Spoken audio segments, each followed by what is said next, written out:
Everyone, welcome back on my YouTube channel. मैं रीना वर्मा स्वागत करती हूँ आपका अपने यूट्यूब चैनल में। आज मैं फिर से आई हूँ किसी एक टॉपिक पे। मैं दिन में न्यूज़ देख रही थी तो एक मैंने न्यूज़ देखा, देहरादून का न्यूज़ है। कोई हॉस्पिटल है, वहाँ के बारे में न्यूज़ थी और मैं वो वीडियो भी चला देती हूँ, आप उस वीडियोज़ को भी देख लीजिए और उसको सुन भी लीजिए कि क्या कहा है और क्या इस वीडियो में हो रहा है। नमस्कार, मैं राजेश पोलखोल बहुगुणा इस समय 6 नंबर पुलिया के बिल्कुल पास में हूं और मेरे पीछे आप देख रहे हैं मां शाकुंभरी अस्पताल। दोबारा से नाम बोल रहा हूं, मां शाकुंभरी अस्पताल। लग रहा है कि कोई माता के नाम पे कोई अस्पताल चल रहा है, क्योंकि नाम ही मां शाकुंभरी अस्पताल है, लेकिन ऐसा नहीं है। आज हम आपको ऐसी घटना दिखा रहे हैं जिससे आपके रोंगटे खड़े हो जाएंगे। यहाँ आप देखिए, हिंदू वाहिनी के, हिंदू संगठन के लोग हैं और एक लड़की भी यहाँ पे है। इसका कुछ आरोप है और इसके आरोप बड़े गंभीर हैं, बड़े गंभीर आरोप हैं और उन्हीं आरोपों को लेके हम भी यहाँ पहुंचे हुए हैं। क्या है मामला? मैं यहाँ पे काम करती थी। अभी 24 तारीख की बात है। मुझे इन्होंने, इनके हस्बैंड ने कैबिन में बुलाया। वो डॉक्टर नहीं है, हाँ। वो पूजा वर्मा के हस्बैंड है। वो ओपीडी पेपर वगैरह देखते हैं, डिस्चार्ज पेपर बनाते हैं। उन्होंने मुझे अपने कैबिन में बुलाया कि मुझे ओपीडी पेपर चाहिए। मैं लेके गई, 2-3 बार चेंज कर करके बुलाया कि ये नहीं, ये नहीं, ये चाहिए। ठीक है। उसके बाद से इन्होंने रिसेप्शन वाली को बोला उस लड़की को अंदर भेज दो। मैं अंदर गई तो इन्होंने मेरे साथ बदतमीजी स्टार्ट कर दी। इन्होंने रवि सिंह ने, वो कोई डॉक्टर नहीं है, फर्जी है। ये सब फर्जी है। यहाँ गंदे काम होते हैं, हर स्टाफ के साथ गंदा काम होता है। जो इनके साथ रह लिया वो चल गया और जिसने आवाज उठा ली वो इसको निकाल देते, बेइज्जत करके। उनको डराते हैं, धमकाते हैं, हम तुम्हारी शादी नहीं होने देंगे, हम मेरठ के गुंडे हैं, हमारे पास पैसा पावर है, तुम नहीं जानते हमें, ये सब कुछ। मेरे साथ इतनी बदतमीजी करी, मुझे मेरे सर पे चीयर फोड़ी, मतलब इतना सब कुछ इन्होंने ड्रामा किया। मोबाइल भी छीन लिया और मेरा मोबाइल छीन के, कि ताकि मैं रिकॉर्डिंग ना कर लूं इनकी।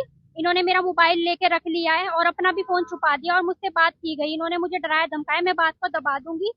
और जिन्होंने मेरा साथ दिया वो इसके साले हैं, विशाल भैया नाम है उनका। वो यहाँ पे रहते हैं इसमें फार्मेसी में। तो उन्होंने मेरा साथ दिया कि तुमने लड़की के साथ गंदा किया है, तुम हर लड़की के साथ ऐसा करते हो। यहाँ पे उनके सामने ये पहले भी लड़की के साथ में पकड़े गए। चलिए एक मिनट रुक जाइए। अब देखिए, इसमें हैरानी करने वाली बात, सबसे महत्वपूर्ण ये है कि यहाँ पे ज्यादातर या पूरा का पूरा स्टाफ लड़कियों का है। एक जो इस हॉस्पिटल के मालिक हैं वही मर्द हैं, बाकी सब लड़कियां हैं। ऐसा क्यों है? सच बात है ये? हाँ जी, ये सच है। यहाँ पे कोई भी लड़का काम नहीं करता और ये किसी लड़के को यहाँ पे रखते भी नहीं है। क्या कारण होगा, क्यों नहीं रखते हैं? अभी ये तो यही जाने। हमें तो, मुझे यहाँ पे 2 मंथ हुआ है, ठीक है। उससे पहले मैं इनके बारे में बहुत कुछ सुन चुकी हूँ, लेकिन हमने वो बातें इग्नोर करी। हमें खुद ठीक होना चाहिए। तो आप रहने वाली कहाँ की हैं? मैं हरिद्वार की रहने वाली हूँ। और कितने दिन हुए थे आपको नौकरी करते हुए? मुझे यहाँ पे 2 मंथ होने वाले थे। हाँ। क्यों निकाला? क्या बोला इन्होंने मुझे बोला है, पहले बात को इन्होंने ठंडी करी, दबाने की कोशिश की है कि मेरे सामने हाथ पैर जोड़े। हमें पता है हमारा पति लड़कियों के साथ गंदी हरकतें करता है, मेरा बीवी बच्चा है, मेरा डिवोर्स हो जाएगा। मेरे सामने वकील को फोन किया गया ड्रामे दिखाने के लिए कि लड़की बात को दबा देगी। और मेरा पति इतना गंदा है, हर लड़की के साथ ऐसा करता है, तुम एक चांस दे दो। मैं, और उनके हस्बैंड ने ये बोला है, उनकी बीवी ने, डॉक्टर पूजा वर्मा ने ये बात बोली है कि मैं एक औरत हूँ, मेरा बच्चा है, मेरा 6 साल का प्यार है, मेरी लव मैरिज है, मेरा ये जो भी मुझे बोला, मुझे धमकियां दी और इन्होंने बात को ठंडी करने की कोशिश की है। इन्होंने बोला तुम शांति से अपने काम पे ध्यान दो, तुम मेरे लिए काम कर रही हो यहाँ पे, तुम मेरी अच्छी स्टाफ हो, ठीक है। मैं अगले दिन ड्यूटी पे आई, इन्होंने बोला मेरा पति तुम्हें देख के गुस्सा कर रहा है। क्योंकि मैंने उनकी बात नहीं मानी, उन्होंने मुझे छेड़ने की कोशिश की, मैंने आवाज उठाई और मैंने इनको कहा कि मैं, जैसे आप कह रहे हैं। चलिए बड़े गौर से सुनिएगा। अस्पताल होता है तीमारदारों के इलाज के लिए, लोगों के इलाज के लिए, लेकिन यहाँ तो जो ये लड़की बता रही है कुछ और ही चल रहा है। आप कुछ और कहना चाह रही है? 2 महीने से यहाँ पे ये काम कर रही है और वहाँ पे इलीगल केस हो रहे हैं, अनमैरिड लड़कियों के अबॉर्शन किए जा रहे हैं। ये सच है बात? ये सच है बात, बिल्कुल सच है। यहाँ पे भ्रूण हत्या होती है, यहाँ पे डीएलसी होती है। यहाँ 2 पर महीने में 25 अबॉर्शन इस लड़की बता वो यहाँ पर जितने भी केसेस होते हैं ना, उनकी फाइल जला दी जाती है, सब कुछ काम खत्म कर दिया जाता है तुरंत ही। हम जितनी मेडिसिन पेशेंट को देते हैं ना, यहाँ पे डीएलसी वालों के लिए, भ्रूण हत्या के लिए, हम जितनी मेडिसिन उनको देते हैं वो उसमें नहीं चढ़ाते, सिर्फ 3 मेडिसिन उसमें चढ़ाते हैं और तुरंत फाइल को जला देते हैं, फाड़ देते हैं या फिर अपने कैबिन में जाके छुपा देते हैं। चलिए, अब स्वास्थ्य विभाग इस बात का संज्ञान ले। सीएमओ देहरादून, एक लड़की चीख कर चिल्ला कर बोल रही है कि यहाँ पे अबॉर्शन होते हैं, फाइलों को जला दिया जाता है और ये सब कुछ हो रहा है इस समय जनता के सामने। और आपको कब फोन आया इनका? मेरे को 2 घंटे पहले फोन आया। मेरे को जैसे फोन आया, मैं प्रेम नगर से आई हूँ, और इसके साथ हमेशा खड़ी हूँ। आप ये देखिए 25 लड़कियों के, अनमैरिड लड़कियों के अबॉर्शन हो चुके हैं। ये हॉस्पिटल है या माता रानी के नाम में कलंक खोल रखा है? आप बताइए। 19 लड़कियों को होटल में बुलाते हैं। ये देखिए कि पहले लड़कियों को ये होटल में बुलाते हैं इंटरव्यू लेने के लिए। कौन सी लड़की ऐसी है कि पहले अलग होटल में आएगी? ये हरिद्वार में कहता है कि मेरा होटल है, आप वहाँ पे आओ, आपका इंटरव्यू लिया जाएगा। कोई आदमी, जब औरत के नाम से हॉस्पिटल चल रहा है, आदमी को कुछ नहीं आता, अंगूठा छापे, तो ये इंटरव्यू कैसे ले सकता है अकेली लड़की का? होटल में बुलाया था आपको? होटल में और भी लड़कियां जिनको बुलाया, सबकी मेरे पास रिकॉर्डिंग है। बात है कि इन्होंने ऐसे ऐसे करके उनको बुलाया है। वाली नहीं छोड़ी, झाड़ू पोछा जो करने आ रही है बेचारी विधवा है, उसका एक बच्चा है, 2 बच्चे हैं, और ये बता रही है उसके साथ भी सफाई कर्मचारी को भी इसने नहीं छोड़ा। ना गंदा आदमी है, इसका कोई ईमान धर्म नहीं है। अभी क्या है कि अभी वो कह रहा है कि हमने कुछ नहीं किया है, और हम लोगों ने जब हमें पता लगा कि वो कह रहा है कि अपनी सफाई दे रहा है, कि बोल रहा है कि हमने कुछ नहीं करा है, और जब हमने लड़की के बयान सुने तो हमें ये भी सुनाई में आया कि वो उसके आगे, लड़की के आगे पैंट खोल के खड़ा हो गया। तो पैंट खोल के खड़े होने का क्या मतलब बनता है? और लड़की को जो है कि कभी बोलता है कि मेरे कमरे में आओ, कभी बोलता है यहाँ आओ। जब लड़की उसके खिलाफ बोलती है तो धमकी देता है, कहता है कि अगर तूने मेरे खिलाफ कुछ भी बोला तो मुझे जानती नहीं, मैं मेरठ का गुंडा हूँ, और जो है कि मैं पैसों के दम पे तुम लोगों को खरीद लूंगा। इस तरह की ये धमकियां देता है। चलिए, मैं मेरठ का गुंडा हूँ। अब देखिए, बड़ी हैरान करने वाली बात है। ये जो अभी आप लोगों ने वीडियो देखा, ये वीडियो शाकुंभरी देवी टाइप ऐसे कुछ नाम है हॉस्पिटल का, माँ शाकुंभरी देवी। न्यूज वाले भी कह रहे हैं कि हॉस्पिटल का नाम ऐसा रखा हुआ, इनके कारनामे बहुत बेकार हैं। लड़की ने आरोप लगाया है कि डॉक्टर ने उसके साथ बदतमीजी किया, और कुछ लड़कियों के वहाँ पे अबॉर्शन भी कराए गए हैं, और जो भी लड़की इनके खिलाफ जाती है उसको डराया जाता है, और ये कहते हैं कि मैं मेरठ का गुंडा हूँ, तुम मेरा क्या बिगाड़ लोगी। और जो व्यक्ति वहाँ बैठता है वो डॉक्टर नहीं है, और डॉक्टर जो है वो उसकी वाइफ है। इसी वीडियो में आप डॉक्टर की भी बयान देख लीजिए। जब मीडिया वालों ने डॉक्टर से पूछने की कोशिश की, पहले उसने कैमरे को डैमेज करने की कोशिश की, यानी कि धक्का दिया। उसके बाद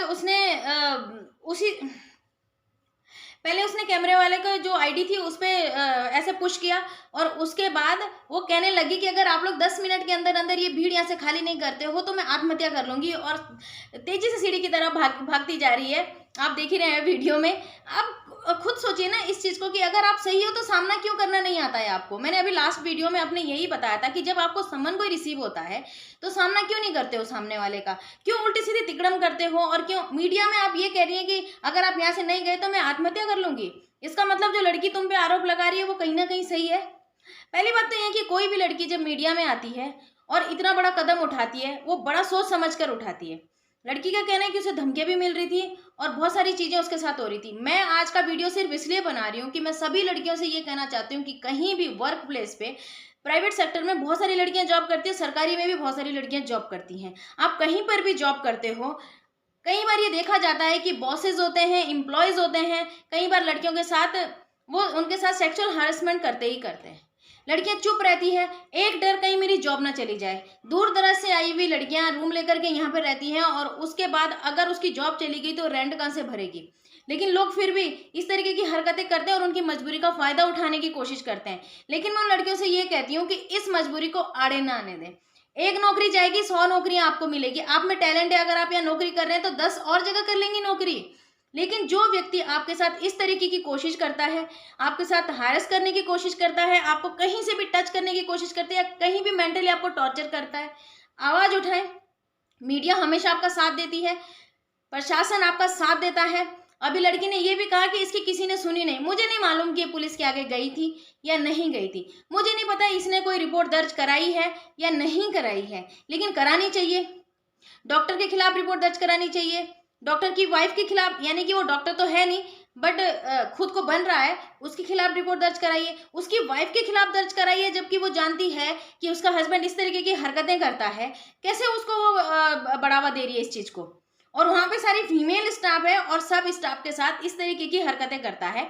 इनका कहना ये है कि जो आपकी ये हैं सफाई कर्मचारी, उसके साथ भी उसने ऐसा किया। ये आरोप कितना सही है ये मुझे नहीं पता, लेकिन मैं उस लड़की से सिर्फ इतना कहना चाहती हूँ कि अपने आरोप को सही करने के लिए बेटा आगे तो जाना पड़ेगा, बढ़ना भी पड़ेगा, और कंप्लेन भी दर्ज करनी पड़ेगी, और अंत तक उस केस को लड़ना पड़ेगा। लड़कियां कोई बिकाऊ नहीं होती, लड़कियां कोई वो नहीं होती कि मजबूरी का फायदा उठाया जाए और कोई भी कुछ भी हमारा चीरहरण करके चला जाए। आजकल यही होता है, मैं खुद ये चीजें देखती हूँ। लड़के लोग क्या करते हैं, किसी से शादी करनी होती है या नहीं करनी होती है, शादी से पहले चलो आपने एंजॉयमेंट कर लिया, ठीक है, आप दोनों की सहमति थी, आप दोनों एक दूसरे के साथ चले गए, तो फिर क्यों उसको कहते हो कि आप उससे शादी करोगे? क्यों ऐसी बात रखते हो? आप उसे साफ क्यों नहीं कह देते पहले डिक्लेरेशन की भाई ऐसा है, मैं तेरे साथ एंजॉय करूंगा, सिर्फ मुझे तुझसे शादी वादी नहीं करनी, कल के दिन तू मुझे क्लेम मत करना कि आके मुझसे शादी कर, मैं तुझे छोड़ दूंगा, तुझे अगर मेरे से दूर जाना है तो आज ही चली जा, वरना मेरे साथ रह मत। नहीं, पहले झूठे झूठे वादे करेंगे, वादों का पुलिंदा बांधेंगे, उसके बाद कुछ लोग तो ऐसे हैं घटिया जो मजबूरी में शादियां भी कर देते हैं, बाद में कहते हैं कि इस लड़की की कीमत क्या लगेगी, इसे कुछ पैसे देके इस घर से निकाल दो। वस्तु है क्या कोई लड़की, या भेड़ बकरी है कोई, या कोई गाय है? जैसे आज तक तुम लोग ये गायों को निकाल देते हो कि जब तक दूध देगी तब तक हम उसे रखेंगे, और जिस दिन वो दूध नहीं देगी, जिस दिन वो थोड़ी सी वो हो जाएगी कि दूध नहीं दे रही है, उस दिन तुम उसे निकाल दोगे घर से। क्या वस्तु है कोई लड़की? या लड़की का मजाक बनाना तुम लोगों को वस्तु लगता है? क्या है लड़की? ऐसे लोगों को सजा जरूर होनी चाहिए। इस वीडियो की मैं ऐसे पुष्टि नहीं कर सकती क्योंकि मेरे पास ऐसा कोई सबूत नहीं है कि ये सच्चाई गलती किसकी है इसमें, लेकिन जो मीडिया में आ रहा है वही मैं चीज बता रही हूँ। अगर वो लड़की सही है तो उसे मजबूती से लड़ना चाहिए, उसे उस व्यक्ति के खिलाफ कंप्लेन दर्ज करानी चाहिए। इस वक्त उसके साथ मीडिया है और काफी लोग उसका साथ दे रहे हैं, उनकी मेहनत को जाया नहीं जाने देना चाहिए। और वो लड़कियां जो बिना बात के किसी पे आरोप लगाती हैं, बिना बात के किसी पे कंप्लेन दर्ज कराती हैं, जेल भिजवा देती हैं और कई तरीके की हरकतें करती है, मैं उन लड़कियों को भी ये हिदायत देती हूँ कि ये हरकतें करना बंद कर दें, क्योंकि आप लोगों की वजह से अच्छी खासी चरित्र वाली लड़की भी तुम लोगों की वजह से बेकार हो जाती है और उसको न्याय नहीं मिल पाता। अपनी शरीर को और अपनी इस सूरत को और अपनी जो भी तुम्हें लॉज मिले हुए उसको उस चीज का गलत फायदा ना उठाएं। गलत फायदा उठाने की वजह से कहीं ऐसा ना हो कि किसी दिन आप ही का ही कोई परिचित या आप ही की ही कोई परिचित या आप ही का ही कोई सगा इस चंगुल में फंस जाए। इसलिए इंसाफ तो सबको चाहिए होता, लड़कियों को किसी रकम में नहीं तोला जा सकता। आप लड़कियों को ऑफर करेंगे कि आप ये सब मत कीजिए, मैं आपको इतना पैसा दूंगा, लड़की की जिंदगी पैसों में नहीं तुलती। हाँ, आप इंसाफ के लिए लड़ें जरूर। ये वीडियो में मैंने काफ़ी कुछ देखा, वैसे अक्सर मैं इस तरीके की न्यूज़ें पूरी नहीं देखती हूँ। आज मैंने इस न्यूज़ को शुरू से लेकर लास्ट तक देखा है और सुना और समझा। स्टाफ के बंदे को बुलाया गया तो स्टाफ के बंदे ने ये कहा, पहले तो वो आता है बताने के लिए, फिर उसे पूछा जाता है कि भाई ये लड़की जो आरोप लगा रही है क्या ये सही है, तो वो कहता है कि कौन है वो लड़की, उसे जरा मेरे सामने लेके आइए। तो वो कहते हैं लड़की हम तुम्हारे सामने नहीं लेकर के आएंगे, आप बताइए क्या ये सच है या नहीं है। अरे मुझे तो तुम यहाँ से खींच के लाए हो, मुझे कोई जानकारी नहीं है। तो भाई तो उस लड़की को अपने पास क्यों बुला रहा था फिर? इसका मतलब तुझे सब कुछ पता है। उसकी मैडम जब सीढ़ी में भाग करके जाती है तो पीछे पीछे जा रहा उसको बचाने के लिए, और न्यूज वाले वहीं खड़े हैं, काफी देर तक खड़े रहे, कूदी नहीं, वो कूद जाती भाई किस्सा ही खत्म हो जाता। क्योंकि अपने हस्बैंड को तो मुझे लगता है कि तुम शायद, मैं वो वर्डिंग बोलना नहीं चाह रही हूँ, लेकिन कोई औरत किसी आदमी को इतना बढ़ावा, अपने हस्बैंड को ये कैसे बढ़ावा दे सकती है कि तू लड़कियों की जिंदगी बर्बाद कर। ऐसे इलीगल संस्थान, चाहे वो हॉस्पिटल हो, चाहे कोई भी ऐसी जगह हो जहाँ पर इस तरीके के काम होते हो, सरकार को तुरंत बंद करा देने चाहिए, इनकी जांच करनी चाहिए, इनके लाइसेंस चेक करने चाहिए। कई जगह झोला छाप बैठे रहते हैं, छोटी मोटी दवाइयाँ देते हैं, आदमी का उससे इलाज हो ना हो लेकिन ऊपर जरूर चला जाता है। अब न्यूज़ में भाई साहब कहते हैं, रिपोर्टर साहब की सीएमओ साहब इस पे संज्ञान लीजिए, आप एक एप्लीकेशन दे दीजिए। संज्ञान लेते हैं या नहीं ये मुझे नहीं पता, लेकिन आपको जरूर एक्शन लेना चाहिए ऐसे हॉस्पिटलों के लिए। और मैं स्वास्थ्य विभाग से भी ये कहना चाहती हूँ कि इस तरीके के जो भी हॉस्पिटल्स हैं, जो भी संस्थान है, आप ऐसे संस्थानों को बंद करा दीजिए। जरूरत नहीं है, हमें सुविधाएं चाहिए, हमें ये चीजें नहीं चाहिए जहां पे लड़कियों का शोषण होता हो, जहां पे अबॉर्शन कराए जाते हो, भ्रूण हत्या की जाती हो, ऐसी चीजें हमको नहीं चाहिए। हम एक ऐसे जगह पे रहना चाहते हैं जहां जो शांति प्रिय जगह है, जहां पर किसी तरीके का ये वाद विवाद ना रहे। अगर कोई न्याय लेने के लिए जा रहा है और वो पीड़ित है तो उसे न्याय मिलना चाहिए। ये भ्रष्ट चीजें नहीं चाहिए, ना ही कोई भ्रष्ट संस्थान चाहिए। लड़कियां अपने आप को सुरक्षित महसूस करें, लड़कियां अपने आप को सुरक्षित महसूस करें। अगर वो 4 आदमियों के बीच में काम कर रही है तो उसे ये फील होना चाहिए कि ये मेरा घर जैसा माहौल है। उसे हर वक्त डर नहीं रहना चाहिए वहां पे कि कहीं ऐसा ना हो कि मुझे इधर से कोई कुछ कह देगा, कहीं ऐसा ना हो कि मुझे उधर से कोई कुछ कह देगा, कहीं ऐसा ना हो कि लड़की होने की वजह से मेरे साथ थोड़ा सा अलग व्यवहार, ये नहीं होना चाहिए। काम तो बराबर ही करती है ना लड़कियां भी। अगर किसी भी हॉस्पिटल का ही ले लो, कोई मेल नर्स है या फीमेल नर्स है, दोनों का काम सेम ही है, दोनों काम बराबर करते हैं। ऐसा नहीं है कि वो लड़का एक्स्ट्रा काम करके जाता है और लड़की कम काम करके जाती है। ऐसा भी नहीं है कि लड़की एक्स्ट्रा काम करके जाती है और लड़का ज्यादा काम करके जाता है।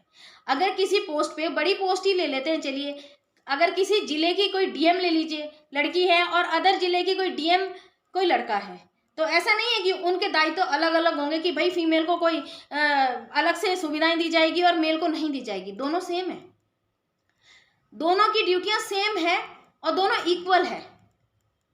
हाँ, अगर कोई कहता है कि नहीं ये तो महिलाओं को ज्यादा दिया जा रहा है, महिलाएं इस तरीके का व्यवहार करती है, उस तरीके का व्यवहार करती है, तो अगर कोई खराब व्यवहार करती है तो उसकी जिम्मेदारी किसी उस अच्छे इंसान ने नहीं ले रखी है जो कभी गलत व्यवहार करता ही नहीं है।